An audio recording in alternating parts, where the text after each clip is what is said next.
Hey everybody, it's Ron from Pick Dawgz, and this is Ron's Bank Shot Breakdown, where we go over 5 college basketball games for Saturday, January 11th, 2025. Now, if you like what you see, make sure to give this video a big thumbs up and subscribe to our channel. Don't forget to put your college basketball picks in the comments section below. And if you're looking for my best bets, the games I love the most in college hoops and other sports, you can find those at the premium picks tab at pickdawgz.com. There's also a link in the description.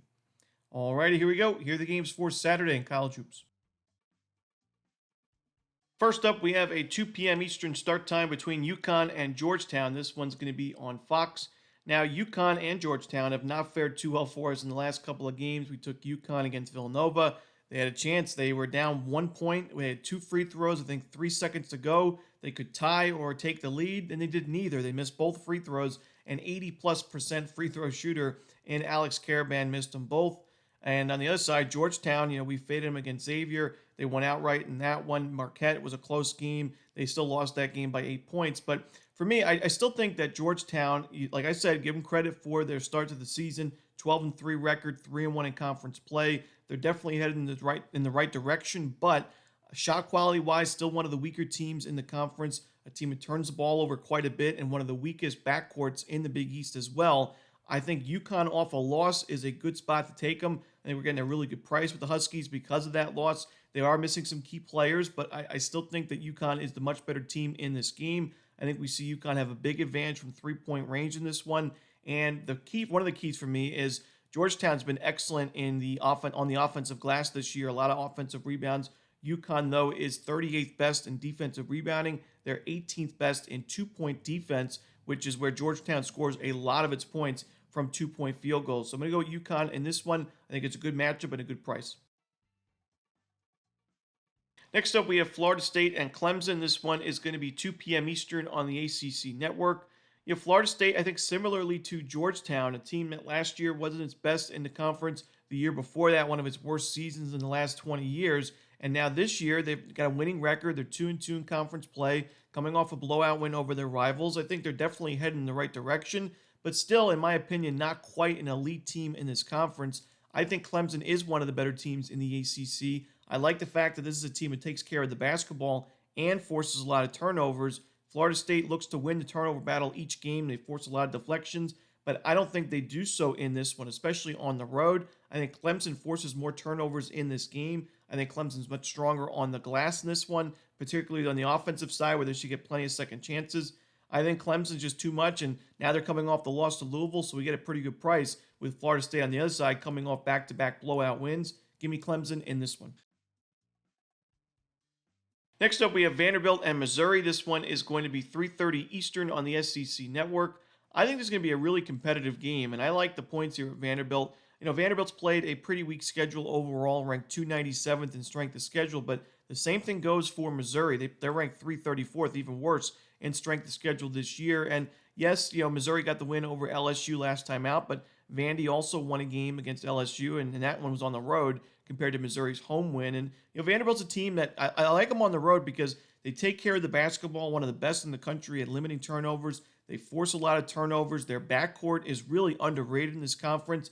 They score a lot of their points from 2-point range. They're the 13th best 2-point shooting team in the country.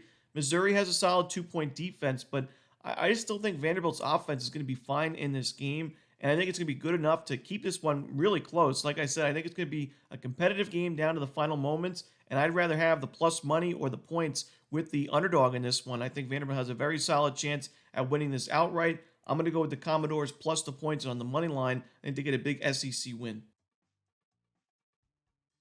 Next up, we have Indiana and Iowa. This one, 8 p.m. Eastern on Fox.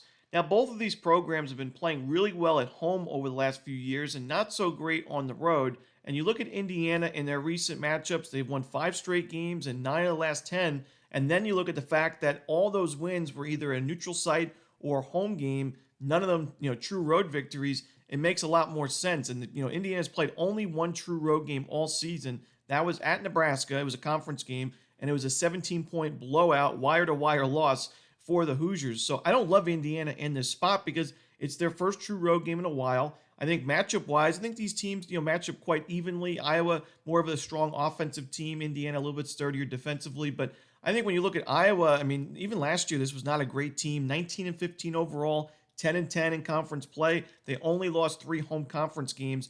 2 of those were to number 10, Kempom, Illinois team, and a team in Purdue that went to the national championship. So you look back a couple of years ago, Iowa played Indiana at home. They won that game by 2. The year before that, beat them at home by 9.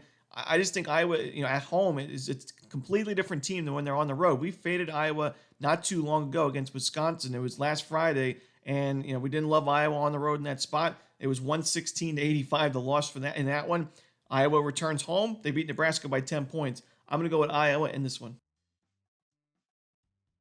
Next up, we have Baylor and Arizona State. This one is going to be 9:30 Eastern on ESPN Plus.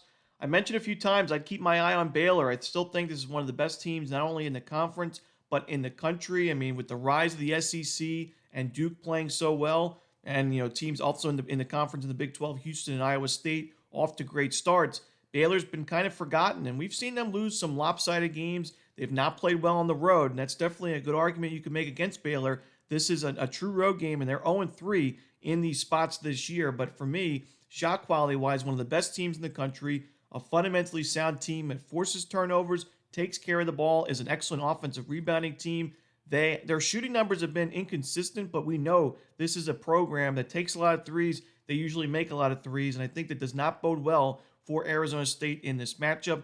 I give the Sun Devils a lot of credit for really punching above their weight this year in a few spots. I mean, the cover against Gonzaga, some nice wins against New Mexico and St. Mary's, but I still think this is one of the weaker teams in the conference. And we just saw Baylor earn a 20-point win against Cincinnati. I'm not sure this game gets that ugly, but I want to take advantage of as many of these spots where we can get Baylor on the cheap as possible. Give me Baylor in this one. And that's it. Those are the games for Saturday in college basketball. Hope you enjoyed this video. If you did, don't forget to hit that like button and subscribe and put those college basketball picks in the comment section below. Again, if you're looking for my best bets, you can find those at Pick Dawgz Premium. As always, this is Ron Romanelli. Good luck.